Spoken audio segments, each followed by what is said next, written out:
What's up, guys? This is Antonio, and my podcast is Anyone Can Attain Fitness, but I'm also posting this for the DeskFit Tribe community channel that I have, and it would probably help if I started the slideshow, huh? Otherwise, here, this is about how to lose 1 pound a week and keep it off, right? Finally lost that weight, baby. We don't need to get this intense to do that. If you're only listening to the audio part, you don't see what I'm talking about here. And I also have my new logo, which again, if you're only listening, you don't get to see that logo. But you can look up DeskFit Tribe on School or find my Facebook page and you probably see it there. And I want to start off here with what do I need to do or how do I need to think so that I can lose a pound of body fat per week? You need to think about your results and sustainability on a scale that you are always trying to balance. If you go all in on results, your sustainability will fail and you will not keep going, right? You're going to freak out, you're going to stop. And we don't want that. We don't want to lose weight. We want to keep the weight off. If you go all in on sustainability, it's that's where you're just staying where you're at. You're happy with where you're at, which is fine. We want to be happy with where we're at. It's okay if you're going in for sustainability, you're gonna think it's okay to mess things up. And so as you mess up every now and then, you have no correction, you slowly gain the weight back, right? We need to balance where we always find results and we can always sustain those results. So with trying to balance that out, we need to find what's sustainable for you. What is specifically your weight loss strategy, your long-term sustainable weight loss strategy? Once you have found that balance, you need to live the rest of your life that way. What do I need to do to find that balance? Before we do that, we need to understand why the body stores body fat. Our body stores fat for one simple reason, and that is that we are eating more calories than we are expending. Fat is energy storage. If you store gas in a container in your garage, which might not be the safest thing to do depending on your garage, but anyway, you store that gas and one day you need to use it, it's there for you. If you are working outside and you have no food that day, your body fat can be used for energy, which is great in that kind of scenario. But if you're like me, you spend your day behind the desk. I used to work at a call center, taking calls from angry people, dealing with escalation calls, working behind a help desk, 8 hours a day. If there was overtime, I would work more, 5 days a week or more. That means that I was sedentary and I could not rely on exercise to lose weight. I would usually eat at least one meal, more likely three a day. And that means that I was getting calories in, not necessarily burning calories out. So, 1 pound of body fat is 3,500 calories. If you want to lose 1 pound of body fat per week, you need to be in a weekly deficit of 3,500 calories or 500 calories per day. Can you be in a daily deficit of 3,500 calories? Technically, but if you can't do that every day, that's not sustainable. You're gonna suffer. But that's why we count calories. Got it. So what we have to figure out is how many calories do we need to eat? You want to start with how many calories you burn on average in a day, or in a week. Technically, we could also do that, but it's easier to do it in a day. There's three factors that are going to influence your average burn of calories: your base metabolic rate, how many calories you burn if you were in a coma, doing nothing else but existing; how many calories you burn from your activities of daily living, like doing chores, walking the dog. I don't burn a lot of calories because I'm sitting at a desk right now. And when I worked at the call center 4 years ago, that was the same thing. For a little bit of time there, I was actually doing more physical work, which was great. I got to eat more, technically speaking. But as you work a physically laborious job. And then specific exercise, how much exercise are you doing? How many calories can you burn from exercise? I'll talk about that a little bit later. You don't want to necessarily calculate all those numbers. You can, but you probably don't. It's just a lot of work. So instead, you can go to this website right here, or you can just type in calorie calculator on Google, and it will give you a result, which is usually the first one that takes you to this page. Enter in all the information that applies to you, and booyah, it's going to give you a number to start with. This number may not be the most accurate because it's based on general population, and you're probably a little bit different. So start with that number right here, and then play around with it plus or minus. Once you can maintain your weight, then you can just subtract 500 and go from there. You can also just start from here, but again, you want to do some adjustments as you go. Truth number one, there's no magic eating pattern for weight loss. You can eat anytime. You can follow any practice. If it's not sustainable, there will be no results. They make no difference, really. It doesn't really affect fat loss. You have to do what's best for sustainability, which I will use that word over and over and over. Sustainability. I will use that over and over. Pick whatever method works for you. I'll revisit some of those methods and others in another episode. Point is, you need to be in a calorie deficit. Technically speaking, the greater the deficit, the faster the result, right? Technically speaking. But is that sustainable? You could also technically just skip a day's worth of eating or two. But are you going to do that for the rest of your life? Are you going to skip a whole day's worth of eating or 2 days worth of eating every week? If you can, go for it. Let's see what happens. I need you to also realize eating healthy foods doesn't mean you're going to automatically lose weight. They can help because they take up more volume and have a lower calorie density than foods that aren't healthy, like fruits and vegetables. But if you're not in a deficit, by themselves, they're not going to help you lose weight. You could also only eat one type of macronutrient, like carbs. There are carbs, proteins, and fats, and you would still technically lose weight. That being said, you could also eat Twinkies, and as long as you're in a caloric deficit, you will still lose weight. Are these things sustainable? Can you live off carbs or Twinkies or just fruits and vegetables? No, I don't think so. You would lose muscle, and you don't want that. Why would you want to keep or even build a little bit of muscle? Well, it's going to help to increase your base metabolic rate, which we talked about before, right? If your base metabolic rate is what burns the most calories, and you can increase that, then that frees up your caloric budget a little bit. You also burn more calories if you have more muscle and you move when you exercise. There are other many benefits outside of retained muscle that affect. There are many other benefits that there are so many other benefits to retaining muscle outside of that. But we're not going to talk about those right now. I don't have time. You don't have time. Don't worry, you're not going to get too bulky. You try to retain muscle, you try to even build a little bit of muscle, you're not going to get huge. She's in great shape, right? She's not bulky, but she definitely worked towards maintaining or even gaining some muscle to get that toned look.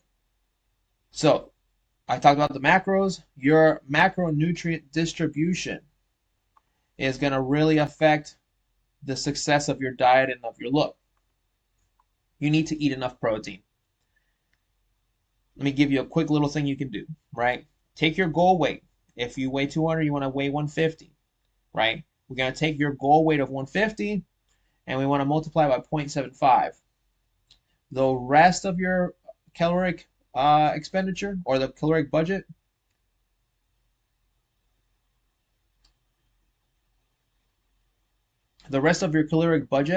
will be filled with carbs and fats. And I want you to remember that carbs per gram are less calories than carbs. I want you to know something too, right? You have 4 calories per gram of carb. You have 4 calories per gram of fat. Now I want you to remember something. You have more calories per gram of fat than you do per gram of carbs and proteins. Which means that if you have less fat in your diet, you will feel fuller with more carbs in your diet and more protein. You still need fats though. Don't just not eat fats. You just need healthy fats. We'll talk about that in another episode. If your goal weight is 150 pounds, you could eat 115 grams of protein a day to meet your minimum caloric needs. I always round up. It just makes it easier so I don't accidentally lose muscle, and it's not going to hurt you. Truth number 3, the third thing you need to realize is that if you're losing weight quickly, you could be losing lean body mass. So what? I don't care. Yes, you do. Lean body mass is water, muscle, and bone. You want a higher percentage of your body weight to be lean body mass because muscle is going to make you look more toned. It's going to increase your metabolism. You'll generally feel better and be healthier with more muscle to a certain extent. Same thing with water. You're going to have more energy, you're going to have more mental clarity, and you're going to perform better in the gym, but also outside of the gym at your job. Bone density. You definitely want to retain bone density. It's very easy for older people to break a bone just because they are a tad bit older because their bone density is low. With age comes bone mineral density loss, and with inactivity comes bone mineral density loss. We can't fight age, but we can fight inactivity. And we can also eat better to help maintain our bone density, which is the whole thing I'm talking about now. We can lose weight while doing ourselves good. So don't get too excited if you're losing more than 1 pound a week. Okay, check yourself before you wreck yourself. The greater the deficit, the greater the chance of you losing muscle as you lose fat, which is not good. We can reduce muscle loss with resistance training, but never totally, especially if our protein is low. Plus, if you only focus on fat loss, you don't have to deficit so hard, which is easier. Mentally, if we can reduce stress by having things be easy, we're going to increase our chance of success.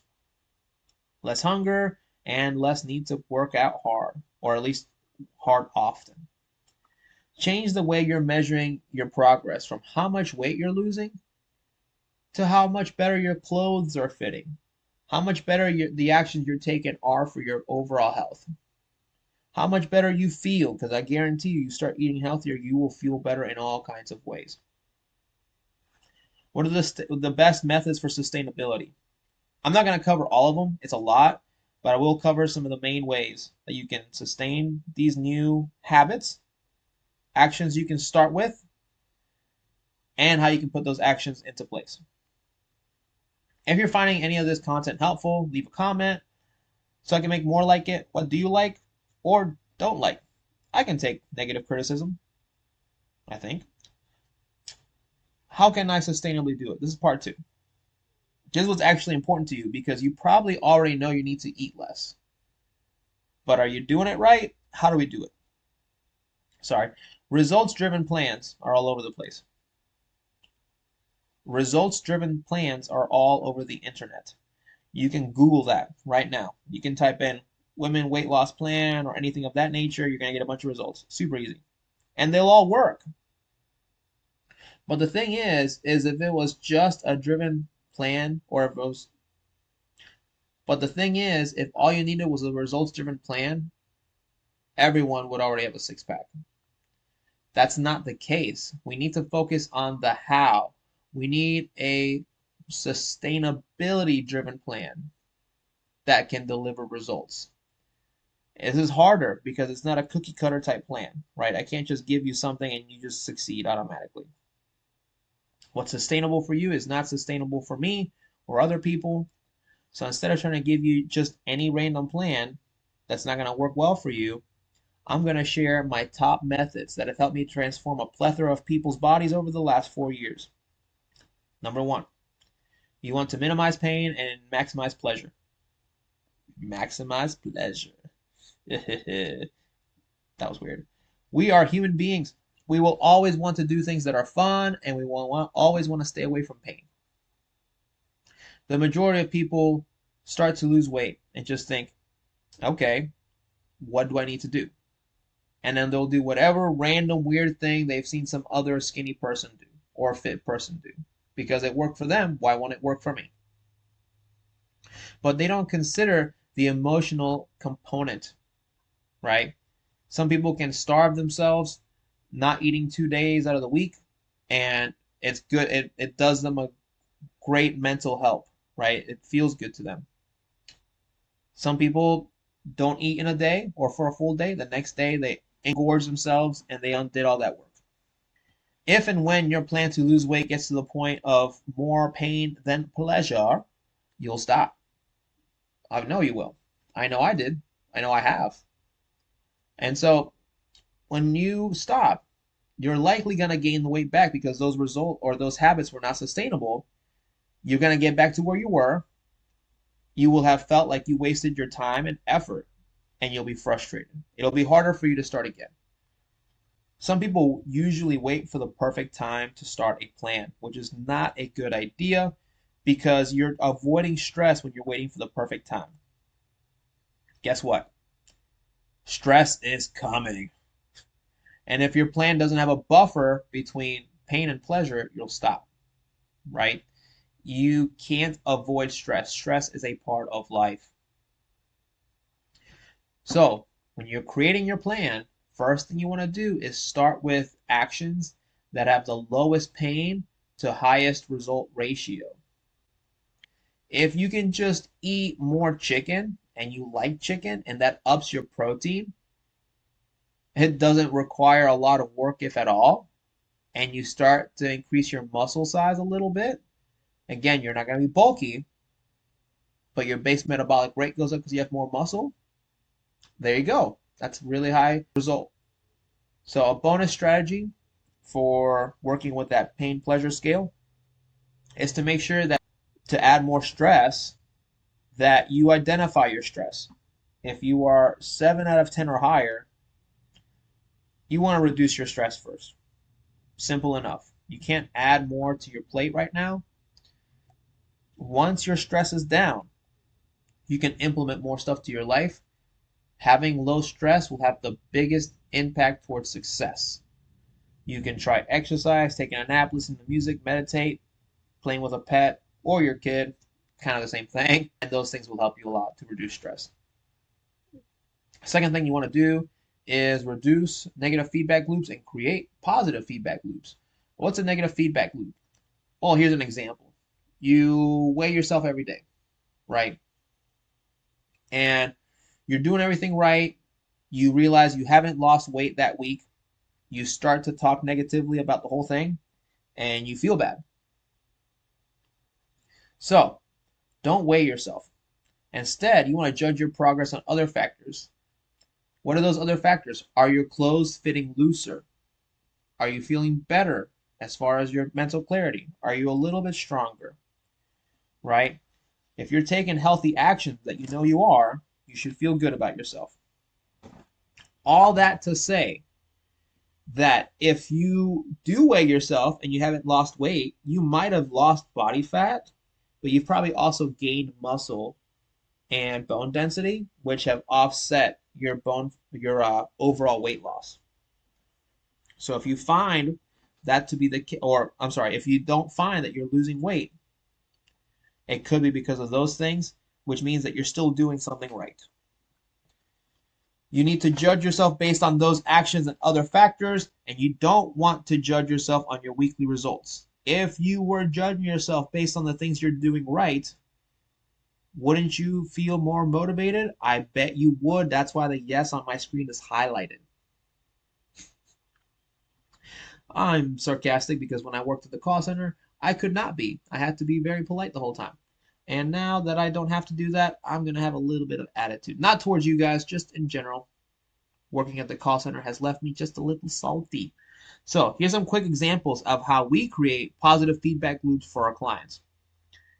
Anything that you do well and you share, we're going to praise you, right? I know it seems like a really simple thing, but it makes a big difference, right? You need to know that you're doing things well.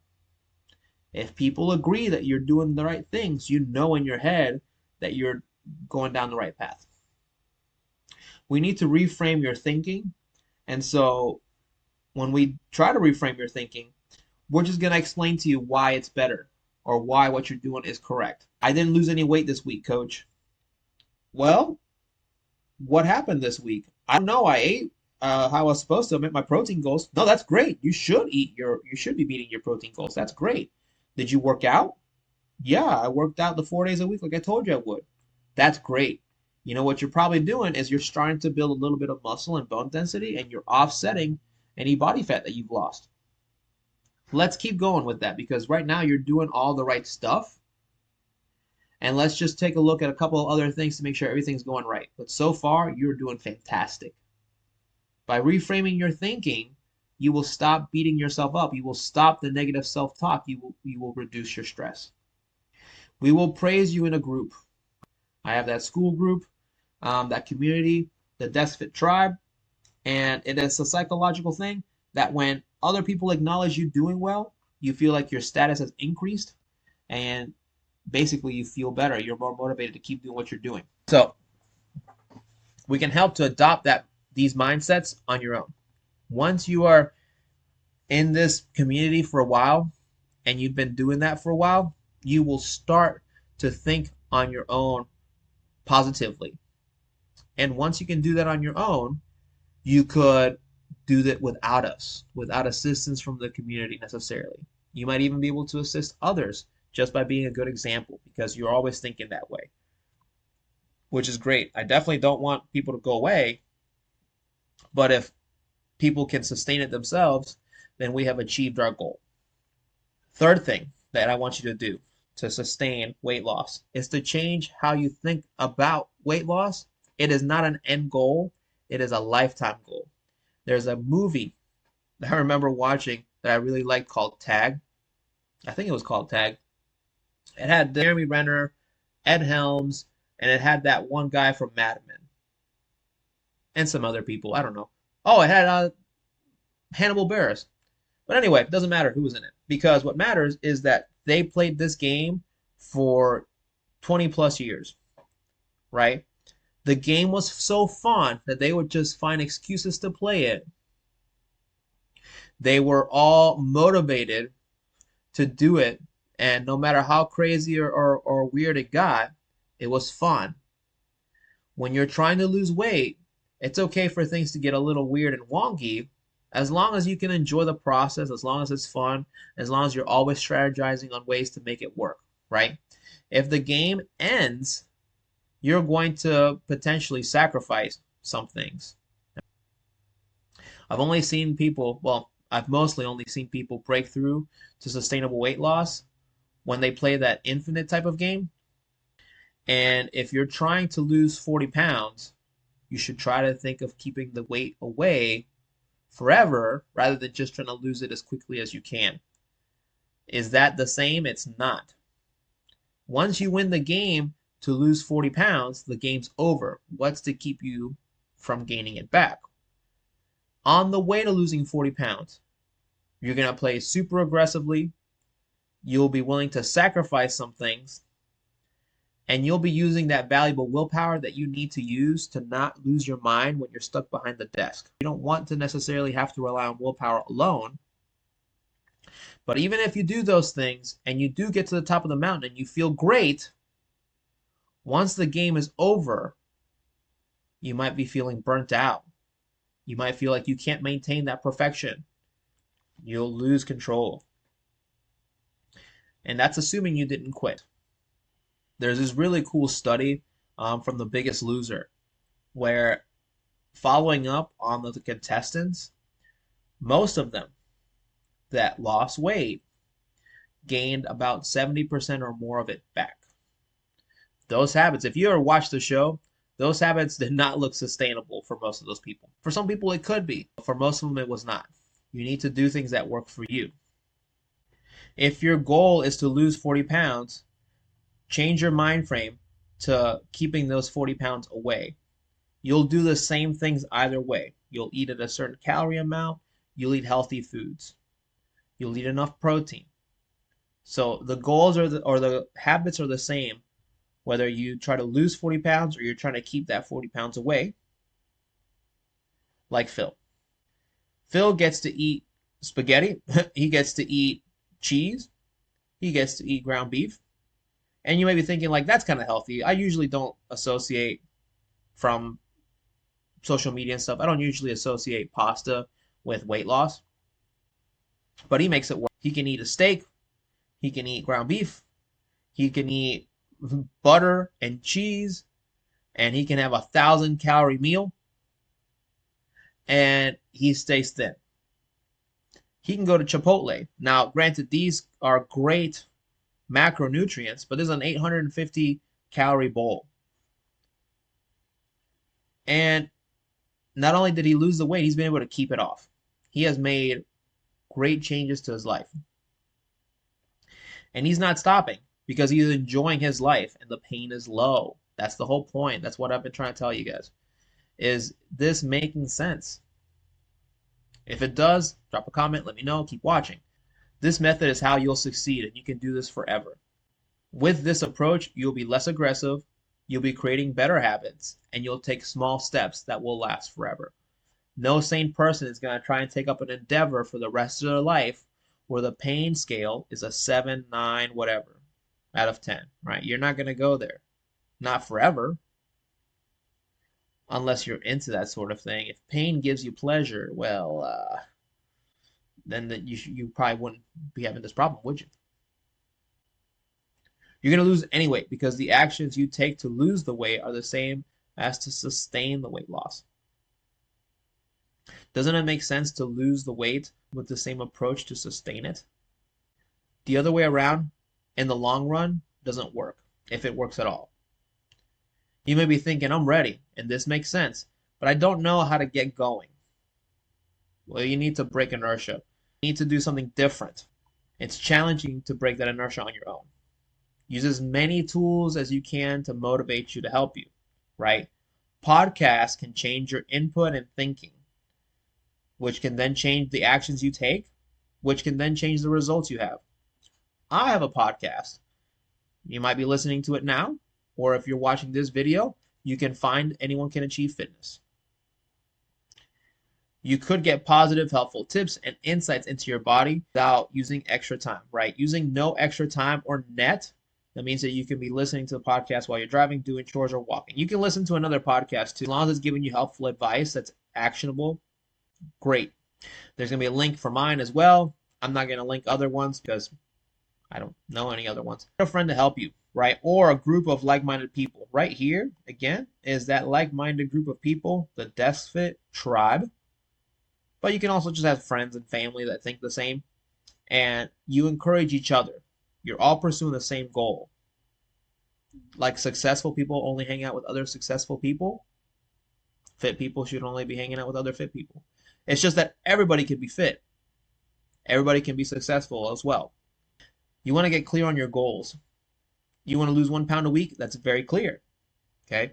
You want to get to a certain body weight? That's very clear. You want your body fat percentage to be at a certain level? That's very clear. You want to be healthy, and that's it? That's all you say? That's not clear, right? Your mind is like a heat-seeking missile, and if you can be very precise as to where you want to go, the better results you'll have. You'll have an easier time getting there.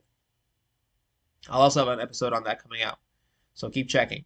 Get a coach is a bonus. You don't necessarily need one, but you don't have to do it alone with a coach. And if you were certain this was the last time you were going to start a weight loss journey, you'd be more willing to invest yourself. A coach is not required to make this change happen forever. It can be helpful, and if you do get a coach, once you've gotten to the place you've wanted to get to, and all those actions are easy to maintain on your own, they'll still wish you success and you can still be friends. If you get there with just the school community group that I have set up, I'm not going to kick you out of the group. You might not be as active anymore, but that's okay. This is a great place for you to get motivation. A coach can make things easier and faster and allow you to have less emotional roller coaster. You don't have to do it alone. If you were certain this was the last time you'd have to start your weight loss journey, you'd be more willing to invest in yourself. A coach is not required to make this change happen forever.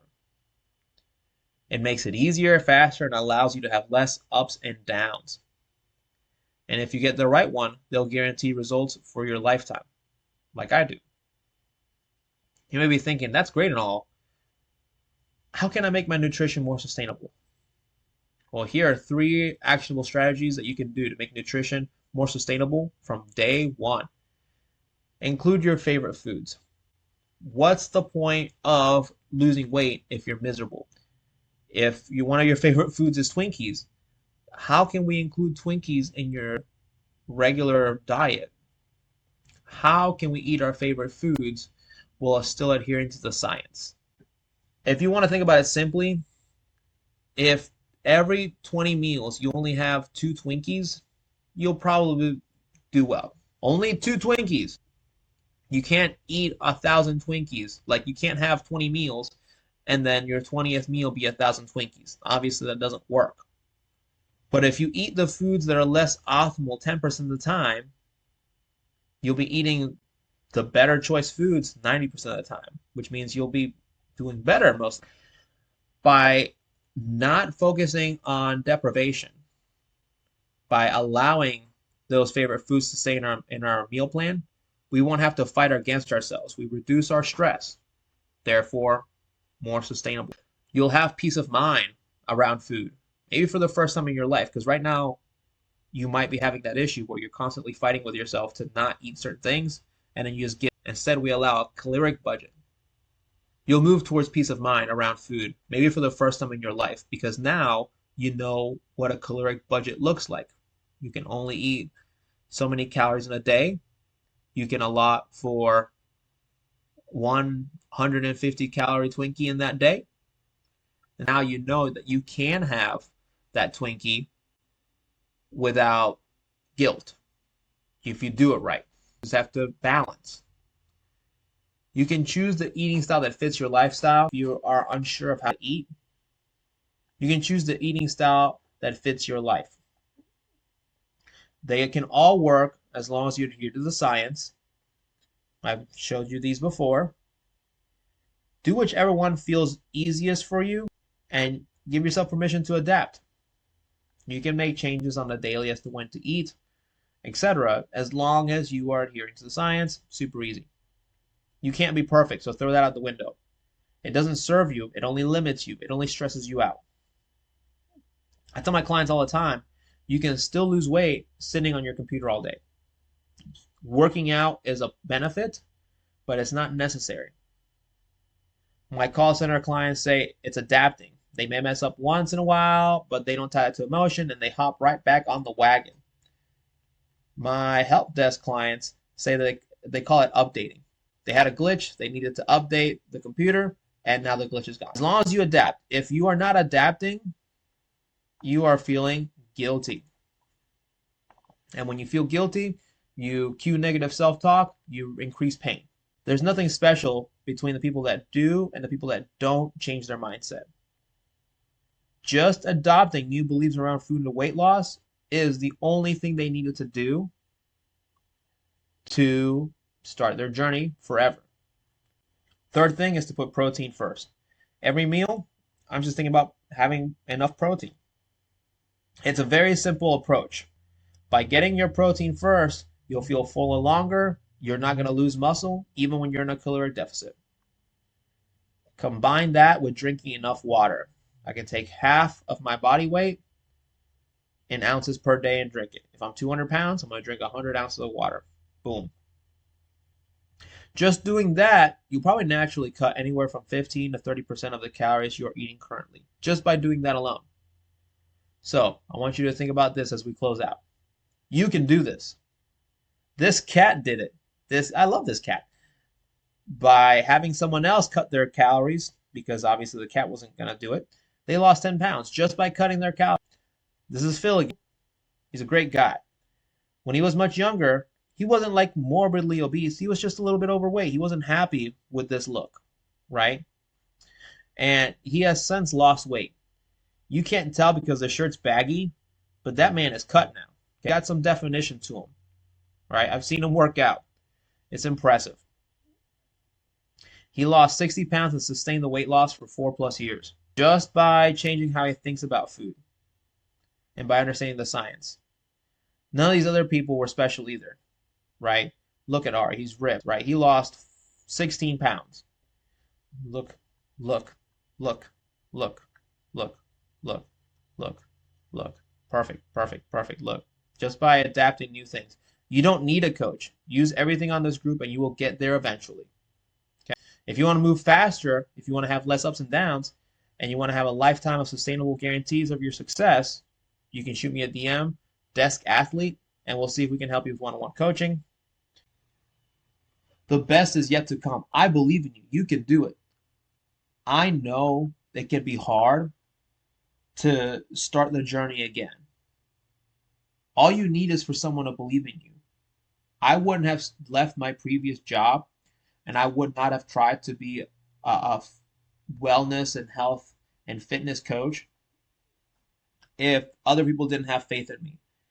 Their faith has really driven me to go into uncharted territory and to do potentially scary things.